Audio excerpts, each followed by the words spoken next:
Polinomioen batuketa eta kenketa nola egiten den ikusiko dugu. Gogoratu, polinomio bat dela maila ezberdina duten monomio batzuen elkarketa.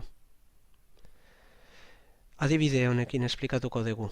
Hemen dauzkagu bi polinomio, alde batetik p izena daukana, dala 5x berriru, ken 2x gehi bat, eta beste polinomio bat q, bere osagaiak direla x berlau, ken 2x karratu, gehi 2x, ken 2.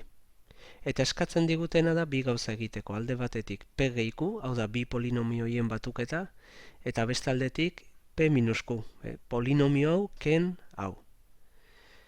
Eraiketa oso erresa da, egiten dena da ondorengoa. Aurrena p gehi q egingo dugu, orduan idazten dena da p polinomioa ordenaturik, eta gaien bat falta baldin bada utxunea uzten da. Hemen ikusten da adibidez, x karratu ez dagoela, eta maila handiena dala x berrirurena. Eta azpian jartzen da q polinomioa, bere sinuak errespetatuz. Eta ikusten dugu x berriruren gaia ez dagoela, beraz utxunea uzten dugu. Eta hori egin ondoren, egiten direna da batu, goikoa eta bekoa. Oso garrantzitsua da ordenatua jartzea eta utxuneak ondo uztea, ze bestela ez ditugu modu ordenatuan batuko.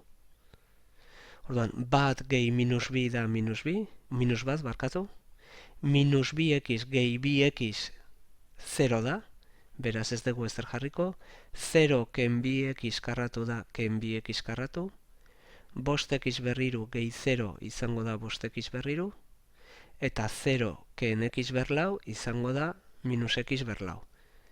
Eta hauxe izango da emaitza. Goazen ikustea kenketa nola egiten den. Oso modu antzekoan egiten da. Jartzen dugu p polinomioa, goikaldean, eta behian jartzen dugu q polinomioa, baina sinua aldatzen diogu, kenketa egin ahal izateko. Orduan, gai guztiei aldatzen zaie ikurra edo sinua. Eta ondoren batu egiten ditugu.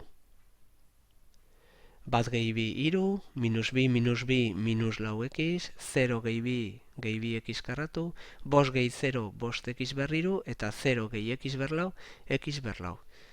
Eta hori izango da emaitza.